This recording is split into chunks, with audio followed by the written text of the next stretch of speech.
Olá, esse é o episódio número 3 do programa História em Debate, que é um programa parceria com o canal Aqui Se Faz História e o Laboratório de Pesquisa e Prática de Ensino de História da UERJ, o LPPE. No programa de hoje, temos a imensa satisfação de receber o Matheus, que eu já conheço aí há alguns anos, né, Matheus, nossa trajetória acadêmica,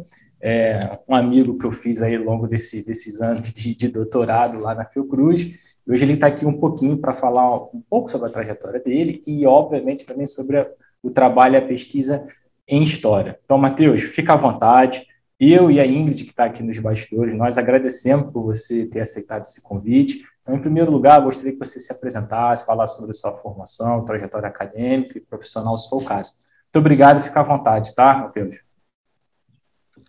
Boa tarde, Bruno, tudo bem?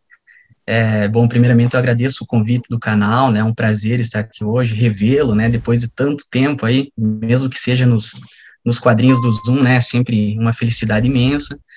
Então, eu me chamo Matheus Villani Cordeiro, eu sou formado em História pela Universidade do Centro-Oeste, né, Estadual do Centro-Oeste, da Unicentro do Paraná, né.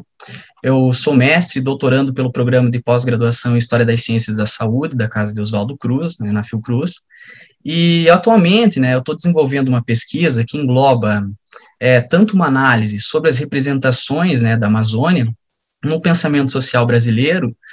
como também as perspectivas, né, através da ciência, né, enfim, ali que surgiram nessas produções científicas e literárias que foram publicadas entre os anos de 1940 e 1966, né, que é o meu recorte temporal. E também dando um pouco de atenção para esses autores que publicaram diria assim, uma produção escrita sobre a região, e aí a minha pesquisa ainda tem um título provisório, né,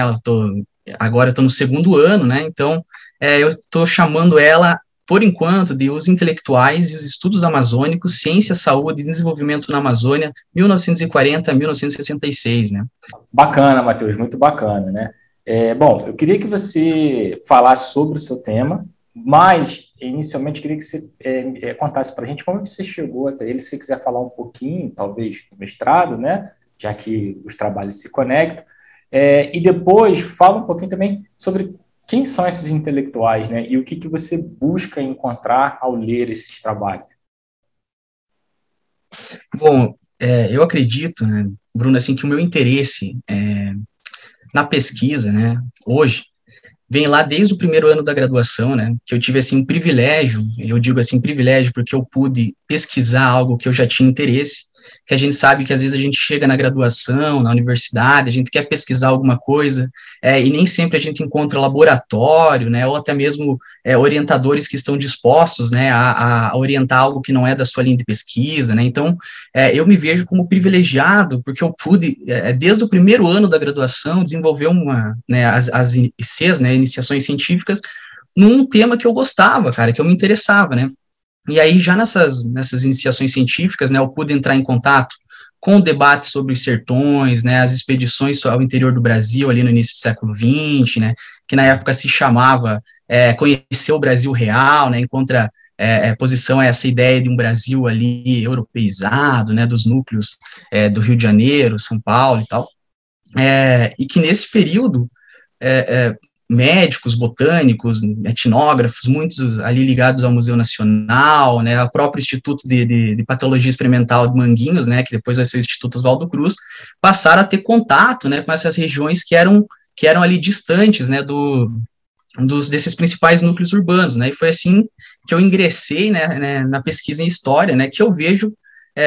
hoje essa trajetória sem muitas rupturas nos temas de pesquisa, né? Então, na minha primeira iniciação científica, eu trabalhei com o Roquette Pinto, né? Edgar Roquette Pinto, que foi um médico, talvez você com certeza conhece, né? Se envolveu muito ali no debate sobre antropologia, né? Ele foi antropólogo, obviamente,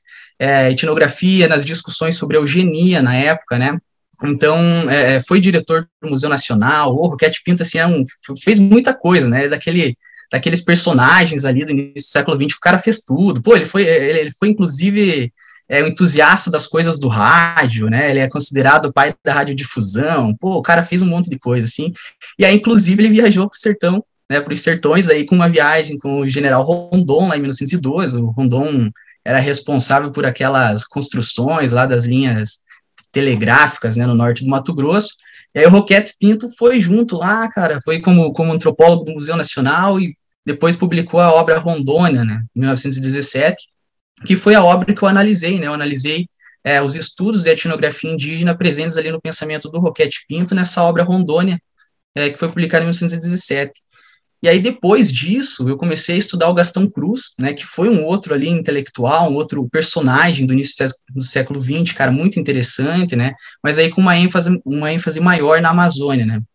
E curioso que eu cheguei no Gastão Cruz por conta dessa, por isso que eu falo, né, tem muita conexão, cara, por causa que, assim, eu cheguei no Gastão Cruz por conta dessa minha primeira pesquisa sobre o Roquete Pinto, né, o Roquete Pinto tinha escrito um prefácio, né, escreveu um prefácio ali nas obras, em uma das obras do Gastão Cruz, que eu analisei, a Amazônia que eu vi, né, que é um relato de viagem, né, mas assim, eu já me interessava pela história da Amazônia, né, e coincidentemente essa obra, que é um relato de viagem, ela também surge, igual do Roquete Pinto, por conta de uma participação do Cruz, né, do Gastão Cruz, em uma viagem com Rondon também, só que daí lá em 1928, né, um outro contexto, é um contexto em que que o próprio governo brasileiro estava ali financiando, estimulando, né, um serviço de inspeção de fronteiras, né, então quem ficou responsável por chefiar todo esse serviço, né, que foi feito várias viagens, foram realizadas várias viagens, foi o Rondon, né, que já era conhecidíssimo também, sertanista e tal, e o Gastão Cruz conseguiu participar de uma viagem, né, até a fronteira ali com a Guiana Holandesa, né, a atual Suriname, e eu analisei especificamente essa obra aí na graduação, né, analisei aí as perspectivas, né, da etnografia indígena lá no Gastão Cruz também, mas eu vi que o Gastão Cruz ele tinha uma coleção muito interessante de obras sobre a Amazônia, né, e eu resolvi trazer o Gastão Cruz para o mestrado, né, que foi o tema aí da minha pesquisa, né, durante o mestrado, onde eu analisei as representações sobre a natureza e sociedades indígenas nessas obras aí sobre a Amazônia do Gastão Cruz, né. Bom, eu não falei, mas o Gastão Cruz foi também um médico, escritor, crítico literário, desses aí que fez um monte de coisas na vida. Inclusive, uma curiosidade, ele é considerado um dos precursores aí do gênero da ficção científica no Brasil, né, uma coisa muito curiosa, né. E o Gastão Cruz, assim, ele foi considerado, já ainda em vida, né, na sua época, obviamente, um intérprete da Amazônia. O Gastão Cruz ele publicou algumas obras sobre a região, né, com um pano de fundo como sobre a Amazônia, né, alguns romances, o relato de viagem que eu acabei de comentar, né, obras de divulgação, que foram ali, essa coleção ali foi publicada entre a década de 1920 e 1940, ali, que foi o período que o Gastão mais produziu ali, na sua carreira de escritor e tal. E também é um período que é permeado ali por aquelas ideias sobre a Amazônia do final do século XIX, início do XX, né, que foi num processo praticamente da formação do imaginário social sobre a região, né, que com certeza vai modelar ou melhor, em grande parte, as representações sobre esse espaço natural e social da Amazônia ao longo do século XX, né, que assim, principalmente na virada do século XIX para as décadas do século XX, ali surgiram diversas narrativas ficcionais, no caso, sobre a Amazônia, muito naquela estética do realismo naturalista, né, de outros gêneros ali gêneros literários que estavam surgindo no Brasil, né, como a literatura fantástica, a ficção científica, e esses escritores, né, que escreveram sobre a Amazônia, eles vão se basear, né, na leitura de registros, produzidos ali numa concepção do real maravilhoso, né, lá dos cronistas do século XVI, dessas primeiras viagens de exploração na Amazônia, e esses relatos, então, eles vão ser apropriados por essa leitura, por essa literatura ficcional, né, pois eles, né, eram de certa forma, né, são de certa forma, parte do imaginário sobre a Amazônia, e que depois, ali em conjunto com a produção de naturalistas, de médicos, né, e demais viajantes que passaram pela Amazônia, eles vão dar sustentação para fundamentar esse ambiente que a grande maioria, né, desses escritores não conhecia fisicamente, inclusive o Gastão Cruz, né, o que não era incomum, cara, porque assim, como eu falei, o Gastão Cruz, ele escreveu as suas primeiras obras sobre a Amazônia sem conhecer fisicamente a região. E ele só foi, porque assim, ele só foi conhecer essa região que ele escreveu no romance lá quando ele foi viajar junto com o Rondon, né, que se a gente for olhar, não era algo incomum, como eu falei, né, outros escritores também fizeram isso, de escrever sem ir ao lugar, né, sem estar lá em loco, O próprio Júlio Verne escreveu uma obra sobre a Amazônia, né, A Jangada, de 1881, que é ambientada na Amazônia. O Verne nunca pisou na Amazônia, né, cara? O próprio Euclides da Cunha também escreveu textos sobre a Amazônia sem estar na região, né? Depois ele vai lá, através de uma comissão lá, ele visita a região, mas ele escreveu sem estar lá, né? O Gastão Cruz também não era algo tão incomum, né? Mas é interessante que esses escritores, né, inclusive o Gastão Cruz, eles utilizaram de diversos elementos científicos, né, disponíveis na literatura da época sobre a Amazônia, e que vai assim, integrar essa obra, né? Então, o Gastão Cruz, ele leu uma série de autores, especialistas, naturalistas, médicos, antropólogos, né, para escrever essas obras, inclusive os romances, né? Então, você pega um romance lá, obviamente não tem uma bibliografia atrás, né, um romance, mas você consegue notar a referência de vários naturalistas lá. Então, de certa forma, havia um esforço tremendo para reconstruir um ambiente, né, construir um ambiente, perdão, que fosse ali o máximo possível fiel, né, uma representação ali possível, né, literária da realidade, né, cara. E quando eu analisei as publicações do Gastão, né, a própria trajetória do Gastão Cruz, me possibilitou não somente mapear, né, o papel dele enquanto intérprete da Amazônia, que com toda certeza ele foi, né, mas também a função de divulgador do conhecimento científico sobre a Amazônia, e através da literatura, né, através da sua literatura. As obras do Gastão Cruz, então, tipo, elas carregaram tanto perspectivas científicas sobre a região amazônica, quanto impressões presentes ali no pensamento social brasileiro, né, sobre essa mesma região. E então, agora, no doutorado, cara, na minha atual pesquisa, ela vai muito de encontro a esses estudos, né, já numa outra época, esses estudos sobre a região amazônica, né, estudos científicos, produção literária, eu diria até uma produção escrita, que foi publicada ali entre 1940 e 1966, e que foi um período, né, de valorização não só da Amazônia, né, mas do interior do Brasil como um todo, né. A região norte, ela se torna, em particular, uma região estratégica, né, vamos dizer assim, estratégica no projeto de capitalismo nacional que vai ser proposto lá pelo Vargas desde quando ele assume o poder, lá em 1930, e no qual essa região ela vai entrar ali como fornecedora, né, de recursos primários na emergente industrialização do país, né, que esse discurso de que as riquezas naturais estariam lá localizadas no sertão vai ser muito mobilizado, né, dentro de uma discussão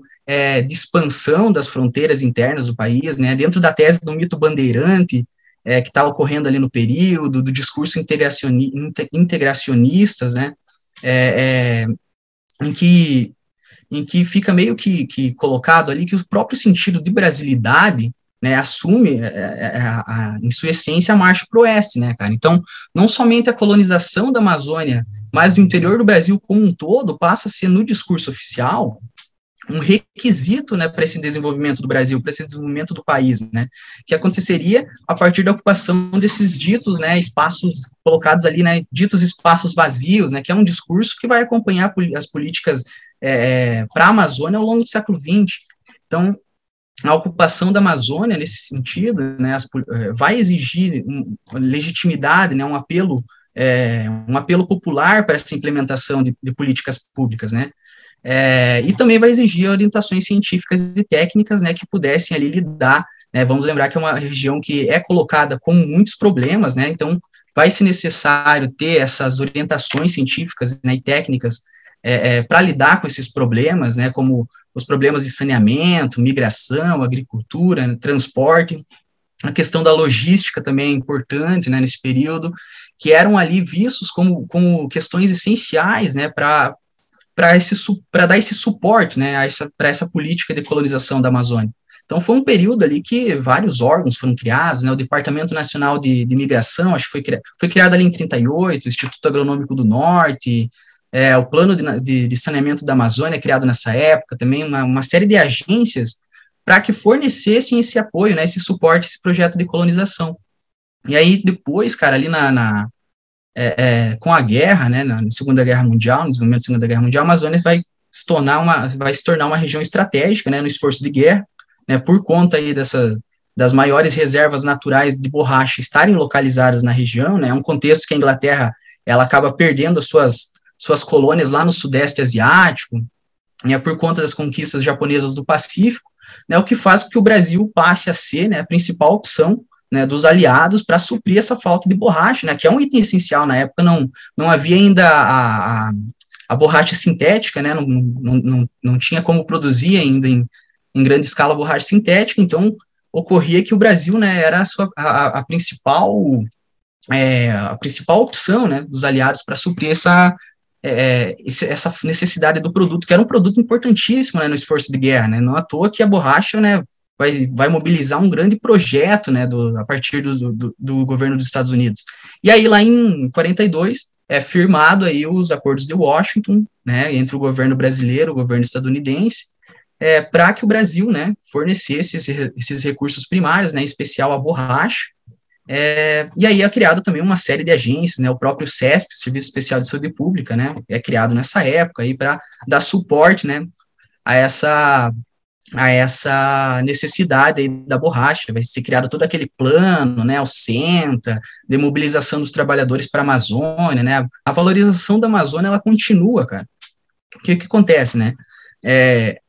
no pós-guerra, a Unesco entra muito com propostas, né, e aí surge, a partir da Unesco, uma proposta da criação de um Instituto Internacional de Pesquisas na Amazônia, que é uma proposta que fracassa, né, ali na década de 40, né, ela fracassa, mas o debate que foi estimulado por ela, né, por essa proposta, vai influenciar lá no segundo governo Vargas, já no início da década de 50, a criação do INPA, que é o Instituto Nacional de Pesquisas da Amazônia, e nesse período também criado o SPEV, né, que é a Superintendência do Plano de Valorização Econômica da Amazônia, que é uma agência que foi criada justamente para promover o desenvolvimento da Amazônia, né, a industrialização, e que é interessante que foi uma agência de planejamento regional, mas que era uma instituição nacional, né, depois outras vão surgir nesses mesmos moldes, a própria Sudene, né, com Juscelino, e aí diversos intelectuais, né, como se perguntou agora quem eram esses intelectuais, né, diversos intelectuais que foram presentes lá no Estado Novo, eles vão assumir cargos nesses institutos, no segundo governo Vargas, né, o próprio Djalma Batista vai ser diretor do INPA, né, o Arthur César Ferreira Reis vai ser primeiro superintendente da SPEV. Então, esses intelectuais lá presentes lá do Estado Novo passam a também exercer funções importantes no segundo governo Vargas, né? Eles vão ter uma trajetória ali. E porque, assim, lá no Estado Novo, né, como a gente sabe, né, há uma historiografia imensa sobre isso, né, as elites intelectuais, elas passam a exercer funções importantíssimas ali no Ministério da Educação, né, no DIP, no Departamento de Imprensa e Propaganda, passam a assumir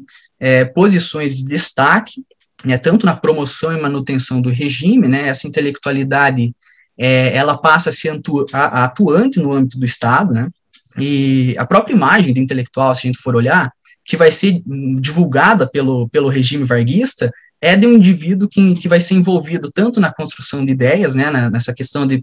produção de bens culturais, né, um produtor cultural, mas também participante da vida política, né, ele não vai ser mais um indivíduo isolado, né, ele vai ser ali um interventor em assuntos públicos, né, e aí esses intelectuais,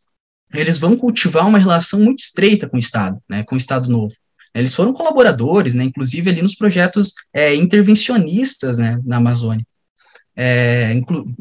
Alguns ali forneceram uma orientação técnica, né, outros produziram um ideário, né, com imagens, personagens, né, narrativas sobre a Amazônia, que já eram presentes no imaginário popular da época, né, e que foram ali amplamente mobilizadas, né, por esse discurso oficial do Estado para embasar essas políticas públicas da Amazônia, né, lembrando que ainda era um período que o próprio Estado Novo estava tentando se legitimar. Então, havia necessidade de você ter algum certo amparo, né, para embasar essas políticas públicas, né, um amparo cultural, né, que uma mobilização ali de uma aceitação popular também, né. Então, esses projetos intervencionistas na Amazônia, eles exigiram a construção de uma nova representação para a região, né, para a Amazônia. Havia necessidade de reformular essa imagem da região, né, enquanto um espaço digamos assim, que fosse merecedor, né, dos incentivos do Estado Novo, né, e depois vai ser legado aos outros governos uma ideia muito similar, e aí que entra meu objeto, né, meu objeto de estudo, né, que são essas produções escritas que, de alguma forma, elas trabalharam ali alinhadas a essa conjuntura política, né, alinhadas a uma agenda de pesquisa e que surge no Estado Novo. Então, aí passa, então, são esses agentes, né, são essas pessoas que esses indivíduos que vão atender uma demanda do Estado Novo por conhecimento sobre a Amazônia e que vão passar a publicar tanto perspectivas literárias, né, da região, quanto científicas e técnicas, né, então, que vai gerar, né, uma maior atenção tanto a novas pesquisas e projetos que vão resultar depois lá na criação do INPA, né, da SPEVIA, lá no segundo governo Vargas. Matheus, excelente. Primeiro, excelente o percurso que você tomou, acho que deu para dar uma ideia aqui, uma noção muito boa, né, da onde você partiu e a conexão com o seu trabalho no mestrado, tem a ver, obviamente, tanto com o Raquete Vitor, mas principalmente, e eu lembro disso, né, com o Gastão Cruz. Bom, aqui no nosso canal, nosso conjunto vastíssimo de inscritos, nós temos alguns inscritos que compõem ali um grupo de leigos, né, que não conhecem a fundo nem a história do país, muito menos as pesquisas históricas, assim, né? E aí pode chamar um pouco de atenção, e aí eu até gostaria de frisar um pouco disso antes de passar para a segunda pergunta, que realmente causa uma certa estranheza, né? Porque a gente está falando década de 1910, 20, 30, 40, e o Brasil ainda está fazendo expedições para conhecer o próprio território nacional. E talvez outro ponto que causaria uma certa estranheza para quem está ouvindo isso pela primeira vez, né? Nem é o meu caso, né? Por conta da disciplina bom, se o caso você é pesquisador especializado na temática, mas no meu caso, a partir das disciplinas que a gente cursou, né? Obrigatória, a gente nós estivemos juntos, né? Nessa campanha, né? Mas outra coisa que poderia causar estranhamento é a ideia do próprio Estado Nacional colonizar parte do próprio Estado Nacional, né? De outras regiões que a gente pode, enfim, aí vem toda a ideia da questão dos sertões, a ideia do sertão, tal, do afastado do centro urbano. Mas não precisamos entrar nisso, não precisamos nem comentar em relação a isso, obviamente você fica à vontade. A segunda pergunta que eu queria te fazer, que tem a ver com a sua pesquisa, é que você comentar sobre as suas fontes, fala um pouquinho sobre elas, tá? Mais ou menos quais foram as fontes que você vai analisar, o que você separou, enfim. Uhum.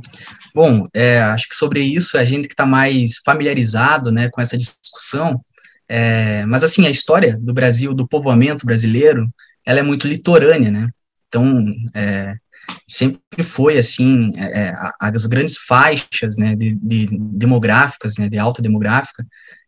foram litorâneas, e assim, há uma necessidade, no início do século XX, começa um discurso muito integracionista, né, vamos integrar ali essas regiões afastadas, né, o sertanejo abandonado, e assim, a literatura passa a defender essa visão integracionista, o próprio Euclides da Cunha. E aí isso vai se intensificando, né, e chegamos lá na década de 40, 30, com o Vargas, com um discurso muito forte sobre quase que, eu diria assim, um imperialismo interno, né, nós temos que colonizar, né, o interior do Brasil, porque é um interior que nem nós conhecemos, inclusive, eu estava falando da geografia aqui, na década de 30 são fundados ali o Conselho Nacional de Geografia, né, o próprio IBGE, né, antes você tinha tipo um departamento de estatística, né, que não era assim tudo, não fazia ali um trabalho integrado, né, por isso é fundado o IBGE, e é uma necessidade de conhecimento geográfico do país, né, de conhecer o seu próprio território, né. Então, não somente por questão de garantir, né, das fronteiras, né, mas a própria questão do desenvolvimento do país, né. Então, você tem o mito que eu falei ali, o mito bandeirante, lá do Cassiano Ricardo, né, que assim, o Estado Novo legou as características bandeirantes lá, que é o bandeirante que leva, né, essa ideia de que o bandeirante que leva a essência da brasilidade ao interior do país, né, tipo, uma ideia muito, assim, heróica, né, não sei como eu falaria, talvez um espectro, né, do bandeirante aí no Estado Novo. Mas, assim, em relação às minhas fontes, né, as principais fontes da pesquisa, ainda são as revistas, né, em especial a Cultura Política e a Revista Brasileira de Geografia. Também são produções que foram publicadas ali em livros na época, né, por diversos autores, mas em especial as produções publicadas pela editora da Espévia, né, que a Espévia, enquanto é uma agência, ela estimulou e financiou diversas publicações, né, a partir de uma editora própria. Mas aí, no momento agora, eu ainda estou trabalhando com as revistas, né, é um número bastante grande de revistas, né, de números de revistas. A Cultura Política, ela foi uma revista ali do Departamento de Imprensa e Propaganda, né, do Estado Novo, transmitiu, né, essas ideias presentes no projeto cultural ali, ideológico do Estado Novo, né, doutrinário também, né, do Estado Novista. E a Revista Brasileira de Geografia, né, é uma revista que foi fundada em 1939, né, o período, como eu falei, que diversos órgãos, assim, desse conhecimento geográfico aí que a gente tem hoje, o IBGE, o Conselho Nacional de Geografia, foram fundados, né, a Revista Brasileira de Geografia, ela faz parte do IBGE, né, ela é fundada pelo Conselho Nacional de Geografia, que faz parte do IBGE, mas é um período, cara, que essa revista, ela é fundada justamente, né, como eu falei, dessa questão do conhecimento territorial, né, da falta de conhecimento territorial e geográfico do interior do Brasil. E aí também, né, nesse primeiro momento, a revista ela vai ser inscrita no DIP, ela surge ali dentro do Estado Novo, ela vai ser inscrita no DIP, assim como toda a imprensa autorizada, né, lembramos que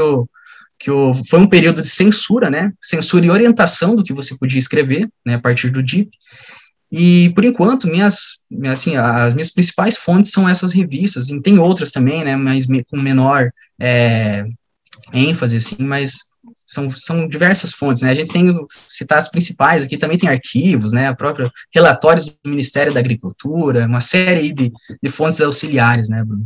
Bom, Matheus, a gente está chegando aqui ao final da nossa entrevista. Como momento final mesmo, eu queria que você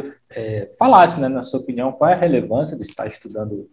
e explorando o seu tema, e também fica à vontade aí para, não sei, divulgar alguma publicação recente que você tenha se envolvido, projeto, livro, ou nesse momento nada, e o seu orientador é o Rômulo, né? Imagino, né? Sim, Rômulo de Paulo Andrade. Ah, certo. Então, fica à vontade. Cara, assim, a importância, né, qual a importância de estudar a Amazônia? Eu sempre tenho me feito essa pergunta, né, assim, até pela questão da relevância social, que muito se fala na pesquisa em história, né, quando a gente vai em alguns eventos aí. Então, mas assim, eu acredito, cara, que a relevância de se estudar a formação dessas imagens e interpretações sobre a Amazônia no pensamento social brasileiro, assim como, né, as diferentes formas que a região ela foi sendo enquadrada na história pelo Estado brasileiro, diz muito a questões, né, do nosso presente, cara. Uma das coisas que eu fico pensando, assim, é que a Amazônia, hoje em dia, ela é uma região, né, inegavelmente estratégica internacionalmente por uma série de fatores aí, né, especialmente a questão da biodiversidade, né, a importância ali pela questão climática, né, ambiental, a própria preservação dos povos originários, né, dos costumes de vida tradicional da população, mas essa valorização, cara, é ainda um processo em desenvolvimento, né, em disputa, eu digo,